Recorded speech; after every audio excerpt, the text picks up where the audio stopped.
Bonjour à tous, les amarres sont bel et bien larguées. De la maternelle à l'université, la rentrée est donc effective pour tous.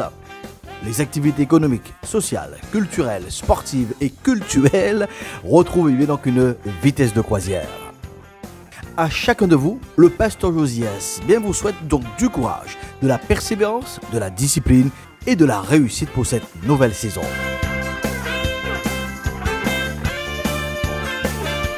Lors de notre dernière session, nous avons tenu à encourager ceux et celles qui se retrouvent hors du circuit scolaire sans avoir obtenu un diplôme. Dans ce module de la bonne nouvelle, il me semble important de partager la bonne nouvelle du Christ pour le corps enseignant et les parents. Il est évident que la nouvelle ou la jeune génération qui émerge ne peut évoluer sans l'engagement, l'implication de la génération actuelle. Nous parlons bien de ceux qui ont été et qui furent jeunes, ceux qui aujourd'hui assument les responsabilités et contribuent à préparer l'avenir dans ce perpétuel travail donc de transmission. Dans la préparation de cette chronique, je me suis demandé par qui devrais-je commencer, les parents ou les enseignants? S'il est vrai que l'on associe aisément les enseignants donc aux étudiants, je rappelle que ce sont donc les parents qui donnent le là. Ils prédéfinissent la base, le cadre, les conditions avec lesquelles l'élève ou l'étudiant évoluera. Je commencerai donc ce cœur à cœur en me tournant vers les parents. Monsieur le père, madame la mère, à tout représentant légal, avant toute chose, je salue votre courage dans cette mission. Que dis-je dans ce sacerdoce d'être un parent mandaté à préparer la nouvelle génération? Quand on y réfléchit bien, un parent d'élève, même le parent d'un étudiant à l'université, il se retrouve lui-même à être un élève, à être un étudiant de la vie. Il ne finit pas d'apprendre, il découvre sans cesse de nouveaux domaines de la vie à investiguer. Au milieu de ce tableau général, tout parent est, reste et demeure un acteur, un investisseur donc dans la vie de sa progéniture. Il est un incontournable contributeur dans le projet de l'étudiant. C'est sous cette base que je veux vous encourager d'une manière particulière. Poursuivez donc votre implication dans la vie de vos enfants, et ce, indépendamment de l'actualité par laquelle vous passez, à titre personnel, ou que vous passez ensemble avec votre progéniture. Le roi Salomon le rappelle en Proverbe 22, verset 6. « Instruis l'enfant selon la voie qu'il doit suivre, et quand il sera vieux, il ne s'en détournera pas. » Nous comprenons bien qu'il ne s'agit pas seulement de pouvoir aux fournitures scolaires, aux uniformes, aux frais de scolarité, à l'hébergement, à la nourriture donc de l'enfant. C'est la fiche de mission de l'instructeur qui s'applique aux parents. Vous conviendrez avec moi que le parent est un instructeur non diplômé, quasiment sans formation dans le métier de parent. Et pourtant, il a la capacité de réussir son mandat. Et c'est ce que vous faites, madame, de même pour vous, monsieur. Après plusieurs années d'implication, d'investissement, il arrive que nous voyons ou que nous ne voyons pas le fruit du travail. Il arrive qu'après des années de sacrifice, qu'il y ait un sentiment de frustration, de déception, tant le décalage semble être trop grand. Madame, monsieur, les représentants légaux, ne vous laissez pas abattre. Comme je le déclarais dans la dernière session, la photo de la situation actuelle de vos enfants n'est pas la photo finish de leur existence. Vous n'avez pas travaillé en vain. Vous n'avez pas perdu votre temps.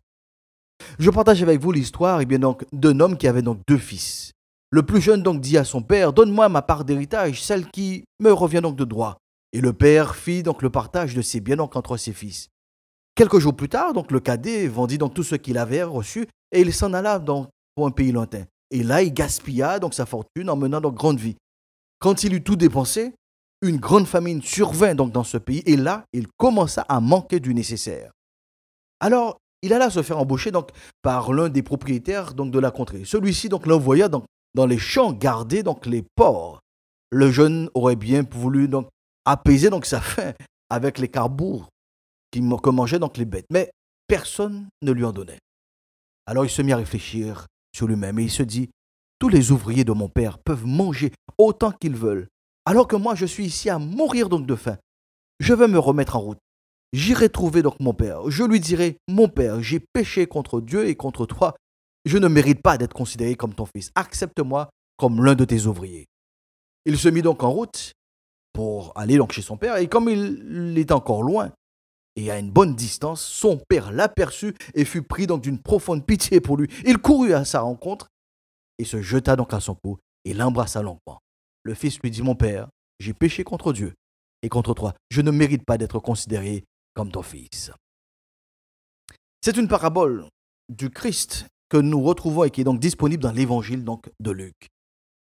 Dans le cadre donc de ces quelques minutes d'encouragement pour les parents, je vous invite à prêter attention à l'attitude du père. Suivez donc l'impact de son implication dans la vie de son fils.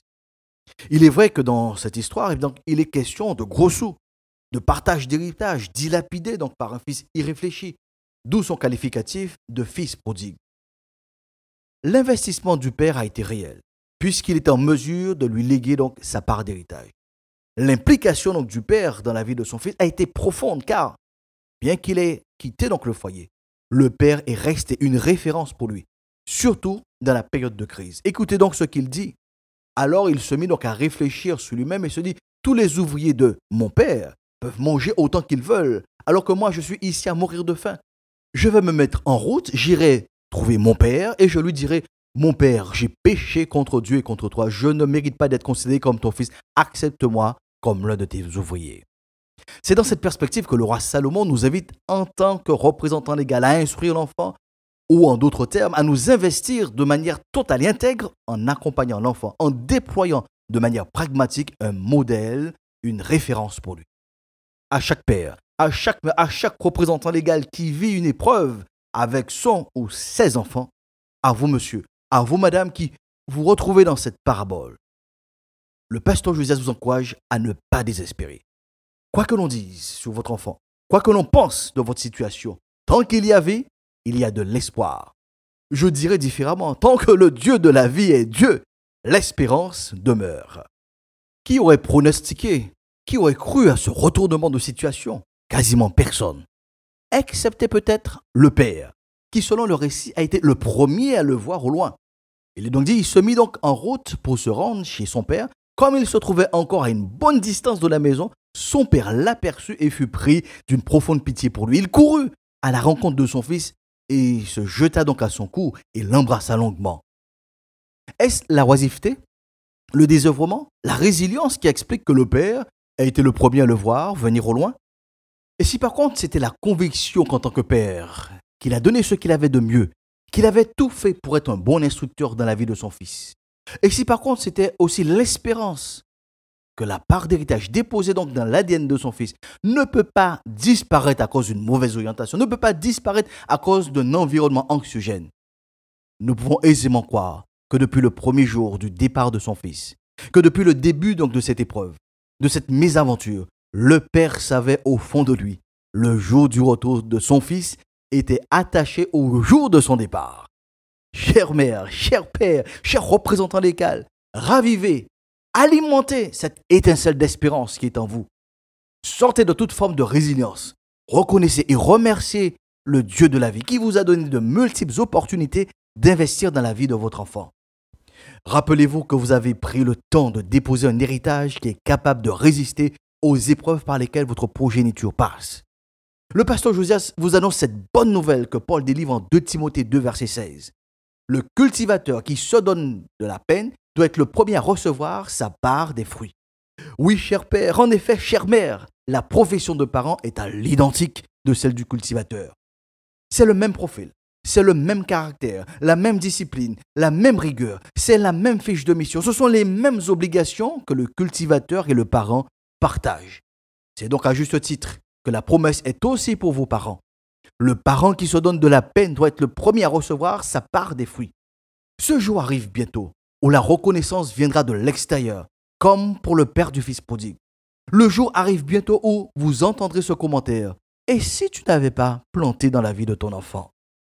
Pour les parents qui sont découragés, désespérés, parce que cela fait longtemps que vous attendez cette reconnaissance, entendez cette bonne nouvelle. Le jour arrive bientôt. Votre travail n'a pas été vain. Si ce jour tarde, sachez que ce jour arrive bientôt. En attendant la suite de notre réflexion, le pasteur Josias reste donc à votre écoute au 06 90 847 847. Ensemble, chers auditeurs, proclamons donc sur les parents. La paix de Dieu soit avec vous pour une meilleure saison.